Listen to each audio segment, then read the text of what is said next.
இந்த டிவிக்கே குருடர்களுக்கும் செவிடர்களுக்கும் தான் இந்த வீடியோ. போலாச்சில் என்ன சொன்னீங்க? அதாவது தூய்மை பணியாளர்கள் போராட்டம் பண்ணியிருக்கும்போது ஸ்டாலின் உட்காந்து கூலி படத்துக்கு ரிவ்யூ சொல்லிட்டு இருந்தார் ரிவ்யூவர் ஸ்டாலின். அப்போ இப்போ விவசாயிகள் எல்லாம் போராடிட்டு இருக்காங்க, பெண்கள் பாதுகாப்பு இல்லைன்னு சொல்லி பொதுமக்கள்லாம் போராடிட்டு இருக்காங்க. அப்போ உங்கள் விஜய் என்ன பண்ணிட்டு இருக்காரு? ஷாம், சிம்ரன், சிம்பு, சமந்தா இவங்களால கூப்பிட்டு உட்கார வச்சு ஃபோட்டோ எடுத்துகிட்டு இருக்காரு. இப்போ இவர் என்ன சொல்லலாம்? இந்த நிறைய பேர் அப்படியே கொந்தளிச்சு பேசிட்டு இருந்தாங்க. எனக்கு தமிழ்நாட்டோட வளர்ச்சி முக்கியம் இல்லை, எனக்கு பெண்கள் பாதுகாப்பு தான் முக்கியம், அப்படி இப்படி அப்படியே பெண் காவலர்கள்லாம் பேசியிருந்தானே. அவங்களாம் எங்கடா போயிட்டீங்க? இப்போ நடக்கிற ஏகப்பட்ட பிரச்சனைகள் மாற்றுறது டிவிகேக்காரன் தான். டிவிகே எம்எல்ஏ முதற்கொண்டு இதில் பேர் அடிப்படுது. நீங்களே எங்கே போயிட்டீங்க?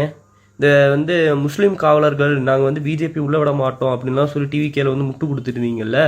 பக்ரீத்துக்கு மாடு இருக்கக்கூடாதுன்னு சொல்ல போதெல்லாம் எங்கே போனீங்க? எங்கே உங்களுக்கு வேணும்னா உங்களுக்கு காதெல்லாம் அப்படியே டிஎம்கேன்னு சொன்னால் அப்படியே காதெல்லாம் பெருசு, அது அப்படியே 10x10 சைஸில் மாறிடும். அப்படியே இந்த முயல் காது மாதிரி அப்படியே பெருசாயிரும், அப்படியே வாயெல்லாம் அப்படியே பெருசாகிடும், பாடு அப்படியே பூலோகத்தையே முழுங்குற அளவு பேசுவீங்கள்ல.